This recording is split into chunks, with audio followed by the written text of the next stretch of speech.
কোয়েলকে দেখে রেগে গিয়ে সবাই উচিত শিক্ষা দিয়ে হসপিটাল থেকে বের করে দিল। অন্যদিকে বাবিলের অবস্থার কথা শুনে খুশি হল সবাই। হ্যাঁ বন্ধুরা, এমনটাই দেখা যাবে। তাই সম্পূর্ণ জানতে ভিডিওটিতে লাইক, চ্যানেলটি সাবস্ক্রাইব করে দেখতে থাকুন।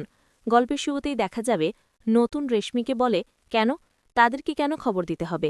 তারা কি এই বাড়ির কেউ হয় নাকি? আর তাছাড়া দাদা বৌদিকে এমন একটা খবর দিয়ে কেন আমরা ব্যতিব্যস্ত করব? ব্যতিব্যস্ত কেন করব? আর তাছাড়া অনন্যা বৌদিও তো আমার ৩ ছেলে মেয়েকে যে খুব বেশি পছন্দ করে তেমনও তো নয়। হ্যাঁ, বুবলাইকে একটু পছন্দ করত, তাও আবার বর্ষার জন্য, কারণ বুবলাই তখন বর্ষার কথা শুনত, তার জন্যই বুবলাইকে সে পছন্দ করত। এখন তো কাউকেই পছন্দ করে না, তাহলে তাদেরকে আমি খবর দিতে যাব কেন? আপনারা আপনারা বাবিলের মামার বাড়ির মানুষ, তাই আপনাদেরকে খবর দেওয়া হয়েছে, কিন্তু তারা তো এ বাড়ির কেউ নয়। হ্যাঁ, আমার দাদা বৌদি সম্পর্কে, তারপরও তাদেরকে খবর দেওয়া আমি ঠিক বলে মনে করছি না। আপনি যে এখানে এসে এসব কথাগুলো বলছেন, কেন বলছেন বলুন তো? কেন বলছেন? আপনি তো সবটাই জানেন, তারপরও এসব কথাগুলো বলার কি কোনো মানে আছে? মানে নেই তো। তখন তো এই কথাগুলো শুনে রেশমি অবাক হয়ে যায়। তখন নতুন বলে, শুনুন, আপনাকে আমি সাবধান করে দিচ্ছি, এখানে এসেছেন, চুপ করে থাকবেন। তখন প্রসূন বলে, তুমি সব ব্যাপারে বাড়াবাড়ি না করলে ভালো লাগে না। তখন রেশমি বলে, আমি খারাপ কি বললাম বলো তো? আমার সঙ্গে তো অনন্যা বৌদির যোগাযোগ আছে, তার জন্য জিজ্ঞাসা করলাম যে অনন্যা বৌদিকে আমি কি বলবো নাকি বলবো না, সেটাই আমি জিজ্ঞাসা করেছি। আমি খারাপ কি বলেছি? তখন কমলিনী বলে, দেখো বৌদি, তোমার যেটা ঠিক মনে হয় তুমি সেটাই করো। তোমার যদি মনে হয় যে তুমি তাদেরকে বলবে তাহলে বলবে, কিন্তু আমাদেরকে আমাদেরকে জিজ্ঞাসা করার কিছু নেই। আমরা মনে করিনি যে তাদেরকে বলতে হবে, কারণ তাদের বাড়িতেও তো এরকম একটা দুর্ঘটনা ঘটেছে, তাদেরও তো ধাক্কা লাগবে। আর আমার ছেলেটাকে আমরা হসপিটালে নিয়ে এসেছি, কি হয় না হয় সেটা তো আমরা জানি না। আমরা শুধু এটাই চাইছি যে আমার ছেলেটা যেন সুস্থ হয়ে যায়। তখনই প্রসূন বলে, আচ্ছা, তুমি তো বাবিলের জন্য একদম কান্নাকাটি করে এখানে চলে আসলে এগুলো বলার জন্য, তাই না? যে কোনো একটা ইস্যু তোমাকে দাঁড় করাতেই হবে। তখনই তখনই প্রাঞ্জল বলে, আচ্ছা বৌমা, তোমাকে দেখে তো এতটাও বোকা মনে হয় না আমার। তুমিও তো একটা মেয়ের মা, তাহলে তুমি এসব কথাগুলো এখানে দাঁড়িয়ে কি করে বলছো? তোমার কাছ থেকে না আমরা এসব আশা করছি না। দেখো, এখানে এসেছো, যদি চুপ করে থাকতে পারো তাহলে থাকো, না হলে এখানে থাকার কোনো দরকার নেই। তখনই রেশমি বলে, আচ্ছা কাকাবাবু, আপনি তো দেখছি আমাকে ইদানিং একদম সহ্য করতে পারেন না। আমার সব কথায় আপনারা দোষ খোঁজেন। আমি ভুল কি বলেছি? আসলে বুড়ি তো অনন্যাদির ফ্যামিলির বউ, তাই না? তার জন্যই বলেছিলাম যে তাদেরকে খবর দেওয়া হয়েছে কিনা, তাদেরকে খবর দেওয়ার তো একটা দায়িত্বর মধ্যে ছিল। তার জন্য আমি ভেবেছিলাম, জিজ্ঞাসা করলাম যে তাদেরকে খবর দিয়েছে কিনা। এখানে আমি ভুল কি বলেছি? এখানে কি আমি ভুল কিছু বলেছি? বলিনি তো। তাছাড়া বুড়ির ছেলেমেয়েগুলো কদিন পর পর একটা করে তো ঝামেলা বাজায়, সেটা তো দেখছি। তখনই প্রসূন বলে, তুমি না, তোমাকে এত ভাবতে হবে না। তুমি এসেছো, ভালো করেছো। এবার চুপ করে থাকো দয়া করে, আর একটা কথাও বাড়িও না। কথা বললেই অনেক কথা বাড়বে। তুমি যে কিসের জন্য এসেছো সে তো বুঝতেই পেরেছি। তখনই মিঠিল বলে, থাক না মামু, এইসব কথা নিয়ে আর বাড়াবাড়ি না করাই ভালো। থাক না। তখন তো মিঠিলের কথা শুনে রেশমি মিঠিলের দিকে তাকিয়ে কি বলে, ও মা, মিঠিল, তুমিও এখানে এসেছো? আমি তো তোমাকে খেয়ালই করিনি, আমি তো দেখিনি যে তুমি এসেছো। তখন মিঠিল বলে, কেন মামু, আমি তো এখানে দাঁড়িয়ে আছি, এখানে না আসার তো কিছু নেই। আর তাছাড়া বাবিল আমার বন্ধু, বাবিলের সঙ্গে আমার যাই হয়ে যাক না কেন, বন্ধু তো নষ্ট হয়ে যাবে না। তখন রেশমি বলে, না, তারপরেও যে তোর সঙ্গে ছেলেটা যা করলো, তারপরেও যে তুই এখানে এসেছিস, সেটা না আমি ভাবতে পারছি না। তখন মিঠিল বলে, থাক না মামু, এসব কথা, এখন বাবিল অসুস্থ, তাই বাবিল যেন তাড়াতাড়ি সুস্থ হয়ে যায় সেটাই আমাদের ভাবা উচিত। এখন এসব কথাগুলো বলার কোনো দরকার নেই। তখন রেশমি বলে, দেখ না, তোর সঙ্গে এরকমটা হবে কোনোদিনও ভাবতেও পারিনি। আসলে বুড়ি না, তার ৩ ছেলেমেয়ের একজনকেও মানুষ করতে পারেনি। ও তো ছেলেমেয়েদের শাসনই করে না, না হলে এমন একটা কাণ্ড ঘটাতে পারে? আবার এরকম একটা ঘটনা করে তোকে কিনা এইভাবে কষ্ট দিল? দেখ না, আমারও তো মেয়ে আছে, আমার মেয়ে কি এরকম করে? তখন মিঠিল বলে, শোনো মামু, এখানে না আমি কাকিমার সম্পর্কে একটা কথাও শুনতে চাই না, কারণ কাকিমার সঙ্গে আমার কি সম্পর্ক সেটা তুমি নিশ্চয়ই ভালো করে জানো। আমার সঙ্গে কি হয়েছে না হয়েছে সেটা না হয় নাই এখানে বললে। আর কাকিমা ওনার সন্তানদের শাসন করে কিনা সেটা আমি জানি, সেটা আমি নিজেই দেখেছি। একটা সময় পড়ে না, ছেলে মেয়েদের শাসন করলেও তারা সেই কথাগুলো শোনে না। আর বাকি রইল তোমার মেয়ের কথা। তোমার মেয়ে যে কি সেটা তো আমি ভালো করেই জানি, তাই সেসব কথাগুলো না হয় এখানে নাই বললে।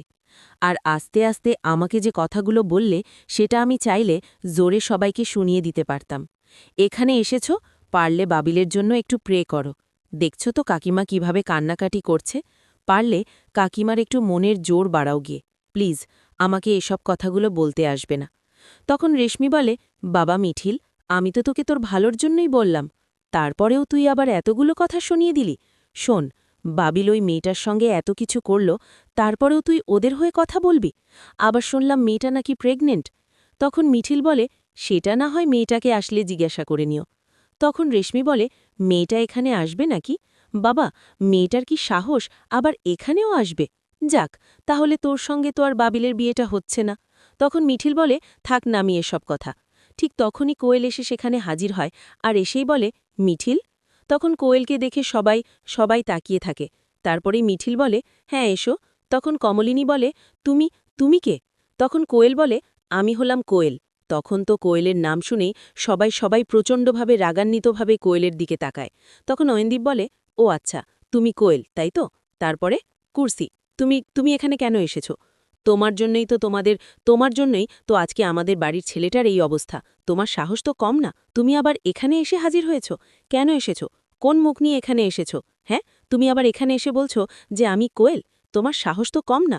তুমি জানতে না যে মিঠিলের সঙ্গে বাবিলের একটা সম্পর্ক আছে, ওদের বিয়ে হওয়ার কথা? তারপরেও ওদের সম্পর্কের মাঝখানে তুমি কেন ঢুকে পড়লে? তোমার জন্যই আজকে আমাদের বাড়ির ছেলেটার এই অবস্থা। তখন কুর্সিকে মিঠিল বলে, পিসিমণি প্লিজ, তুমি ওকে কথাগুলো শুনিও না। দেখো, ওকে না আমি আসতে বলেছি, আর তাছাড়া তুমি যদি এখন এই কথাগুলো বলো, আমি কিন্তু এখান থেকে চলে যাব। তখন কুর্সি বলে, শোন মিঠিল, তুই চলে গেলে যা, তারপরেও যেটা সত্যি আমি তো সেটা বলবই। ও এত খারাপ যে ওর জন্যই আজকে আমাদের বাড়ির ছেলেটা মরতে বসেছে। তখন কোয়েল বলে, আমি তো শুধু জানতেই এসেছি বাবিল কেমন আছে। তখন নতুন বলে, তুমি যদি বাবিলের সঙ্গে দেখা করতে এসে থাকো, তাহলে বাবিলের সঙ্গে এখন তোমার দেখা হবে না, কারণ আমরা কেউই বাবিলের সঙ্গে এখনও দেখা করতে পারিনি। বাবিলের অবস্থা কি সেটাও জানতে পারিনি। তখন কোয়েল বলে, বাবিল ঠিক আছে তো? বাবিল সুস্থ হয়ে যাবে তো? আমি শুধু সেটাই জানতে এসেছি। তখন কমলিনী বলে, কি জানতে এসেছ তুমি? আমরা এখানে দাঁড়িয়ে পহর গুনছি। ডাক্তার তো চেষ্টা করছে, আমার ছেলেটাকে সুস্থ করার চেষ্টা করছে। আমরা এখানে দাঁড়িয়ে চিন্তা করছি যে আমার ছেলেটা কি সত্যিই বেঁচে যাবে, নাকি সব লড়াই শেষে আমার ছেলেটা আমাদের ছেড়ে চলে যাবে। তোমার তো কিছুই হবে না, তুমি আর কি শুনবে? কি শুনতে এসেছ? তোমার জন্যই আজকে এই সব কিছু হয়েছে। আমার ছেলেটার সঙ্গে দুদিন আগেও তো তোমার কোনো সম্পর্ক ছিল না, তখন তো তোমার কিছু যায় আসত না। আর এখনও আমার ছেলেটা যদি মরে যায় তাহলেও তোমার কিচ্ছু যায় আসবে না, শুধু কষ্ট পাবো মাঝখান থেকে আমরা। বুঝতে পেরেছ? তোমার জন্যই এসব কিছু তোমার জন্য হয়েছে। তখনই কুর্সি কোয়েলের দিকে এগিয়ে যায় আর বলে, তোমাকে দেখে না আমার প্রচণ্ড রকমের রাগ হচ্ছে। কেন এসেছো এখানে? কেন এসেছো? তখন অয়নদীপ বারবার করে কুর্সিকে থামানোর চেষ্টা। তখন কোয়েল সব কিছু সহ্য করতে থাকে। তারপর দেখা যাবে কচি বলে, শোনো, তোমার মতো মেয়েরা না সব কিছু করতে পারে, সেটা তো দেখলাম। আবার তখন মিঠিল বলে, আচ্ছা পিসিমণি, তুমি কি সত্যিই চাও যে আমি এখান থেকে চলে যাই? তুমি এইভাবে কোয়েলকে অপমান করতে পারো না। তখন কোয়েল বলে, না, আপনারা যে এসব কথাগুলো আমাকে বলছেন, আচ্ছা আমাকে এত প্রশ্ন করছেন, এত কথা শোনাচ্ছেন, একবারও কি এই কথাগুলো আপনাদের বাড়ির ছেলেকে বলেছেন? তাকে বলেছেন আপনারা? সে যদি আমার দিকে হাত না বাড়াতো, আমি তো হাত বাড়িয়ে দিতে পারতাম না। তখন বুবলাই বলে, আচ্ছা ঠিক আছে, আমার ভাই না হয় তোমার দিকে হাত বাড়িয়েছে, তাহলে তুমি তো হাতটা না বাড়ালেও পারতে। তুমি কেন হাতটা বাড়িয়েছ? তুমি যদি হাতটা না বাড়াতে তাহলে তো আর আমার ভাই তোমার সঙ্গে সম্পর্ক করতে পারতো না, ও একা হাত বাড়িয়ে কিছু করতেও পারতো না, আর ওর জীবনটাও না এইভাবে শেষ হয়ে যেত না। তুমি কেন করতে গেলে? কেন কেন ওর সঙ্গে সম্পর্কটা করতে গেলে? তোমার জন্য আজকে সব নষ্ট হয়ে গেল। মিঠিলের সঙ্গে সম্পর্ক তুমি জানতে না? মিঠিলের সঙ্গে বিয়ে হওয়ার কথা ছিল। তখন মিঠিল বলে, বুবলাইদা প্লিজ তোমরা চুপ করো তোমরা। তখন কর্ষি বলে, কেন রে চুপ করব? কেন চুপ করব? আজকে তো আমাকে বলতেই হবে, এই মেয়েটাকে তো কিছুতেই আমরা ছাড়ব না, কিচ্ছুতেই না। তখন কোয়েল বলে, কেন ছাড়বেন না? হ্যাঁ মানছি আমার দোষ, কিন্তু আপনাদের বাড়ির ছেলেটাও কিন্তু দোষ কম নয়। আর আমি কি করে আপনাদের এই সব কিছু নষ্ট করে দিলাম? আপনাদের স্বপ্ন সব কিছু কি করে ভেঙে দিলাম বলুন তো? আপনাদের ছেলে যদি আমাকে হাতছানি না দিত তাহলে তো আর আমি ওর সঙ্গে সম্পর্ক করতে পারতাম না। ওর যদি একজনের সঙ্গে সম্পর্ক থেকেই থাকে, এত ভালো সম্পর্ক থেকে থাকে, তাহলে ও আবার আমার সঙ্গে কি করে সম্পর্কে জড়ায় বলুন তো? আসলে কি, সত্যি কথা বলতে আপনাদের বাড়ির ছেলেকে আপনারা ঠিক করে মানুষই করতে পারেননি। তখন এই কথা শুনে কোমলিনী সহ সবাই চমকে যায়। তখন অয়নদেন্দীপ বলে, বাবা তুমি তো ভালোই কথা জানো দেখছি, ভালোই তো কথা বলতে পারো।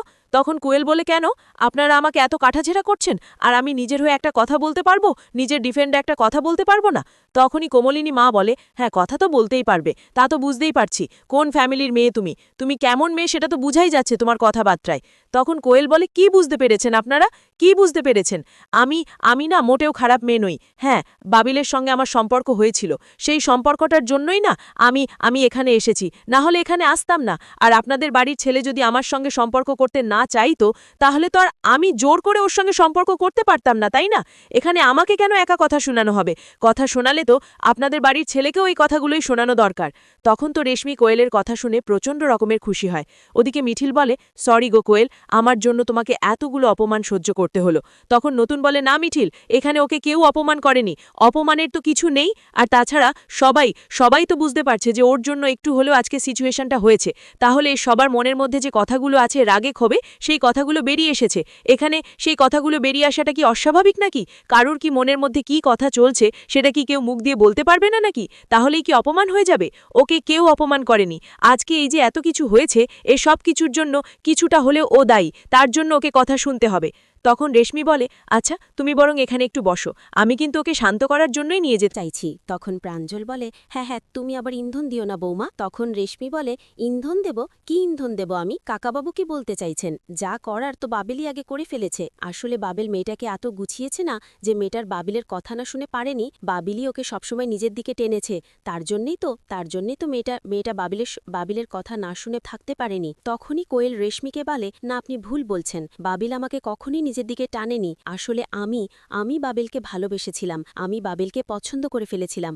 তারপরে একটু একটু করে আমি এগিয়ে যাই। ভালোবাসা কি আপনারা তো বোঝেনি। হ্যাঁ, আমি না তখন জানতাম না যে মিঠিলের সঙ্গে বাবিলের এত গভীর সম্পর্ক, ওদের বিয়ে হওয়ার কথা। যদি জানতাম তাহলে আমি কিছুতেই এগোতাম না। যখন আমি জানতে পারি তখন না অনেকটা দেরি হয়ে গেছে। আমি আর সেখান থেকে ফিরে আসতে পারিনি। সরি গো মিঠিল, এখানে সবার সামনে কথাগুলো বলতে হচ্ছে। আসলে না হলে আমি কখনোই বলতাম না। তখন মিঠি বলে, না এ কথাগুলো তো এখানে আসবেই। তোমাকে যদি কথা শোনায় কেউ, তাহলে তো কথাগুলো আসতেই হবে। আমার না কোনো কষ্ট হচ্ছে না, বিশ্বাস করো। তখন মিঠি বলে ওঠে, হ্যাঁ, যার কথা তার মুখেই ভালো লাগে। এখন তো তুমি বোঝো, তাই ভালোই লাগছে। কিন্তু ভাইদা তো এখন বিছানায়। যদি ভাইদা এখানে থাকতো তাহলে বোঝা যেত কোনটা সত্যি কোনটা মিথ্যে। তখন কোয়েল বলে, মিথ্যের আশ্রয় আমি কেন নেব? মিথ্যের আশ্রয় নেওয়ার আমার তো কোনো দরকার নেই। আমি বাবিলের বাচ্চার মা হতে চলেছি। শুধুমাত্র আমি বাচ্চাটাকেই রেখে দেব। আমি তো বাবিলকে একবারও বলিনি যে আমাকে তুমি বিয়ে করো, আমাকে বিয়ে করতে হবে। আমি বিশ্বাস করুন একবারও বাবিলকে বলিনি আমাকে বিয়ে করতে। কিন্তু আমি বলেছিলাম যে আমি বাচ্চাটাকে রেখে দেব, বাচ্চাটাকে আমি ফেলব না। তখনই নতুন বলে, আচ্ছা তুমি চুপ করো, এখানে এসব কথা বলার কোনো দরকার নেই। তখনই সেখানে কিষাণু আসে। তখন কিষাণুকে সবাই জিজ্ঞাসা করে যে বাবিল কেমন আছে? তখন কিষাণু বলে, এতক্ষণ পর্যন্ত কোনো রেসপন্স করছিল না বাবিল, কিন্তু এখন অনেকটা ভালো আছে। তখন তো বাবিলের অবস্থার কথা শুনে সবাই খুশি হয়। তখন কিষাণু বলে, এখন আর কোনো বিপদ নেই, সব বিপদ কেটে গেছে। সেটাই বলছি, সেটাই বলার জন্যই এখন আসলাম। এতক্ষণ না বলার মতো কোনো কিছু ছিল না, তাই বলতে পারিনি। তখন কিষাণুর মুখে সবটা শুনে সবাই খুব খুশি হয়। তখন দেখা যাবে কমলিনী বলতে থাকে, আজকে সবকিছু সম্ভব হয়েছে বাবা শুধুমাত্র তোমার জন্য। তোমার না খুব ভালো হবে, তোমার খুব ভালো হোক। আজকে তুমি না থাকলে আমার ছেলেটাকে আমি আর ফিরে পেতাম না। আমার ছেলেটার জীবনটা তুমি বাঁচালে। তখন কিষাণু বলে, না আন্টি, আমি কিছু করিনি, আমার টিমই কাজ করেছে। আসলে ওদেরকে আমি সব দেখিয়ে দিয়েছি, কিন্তু ওরা খুব ভালো কাজ করেছে আন্টি। তখন কোয়েল বলে, বাবিল ঠিক আছে তো? বাবিল সুস্থ হয়ে যাবে তো? তখন কিষাণু বলে, আপনি কে?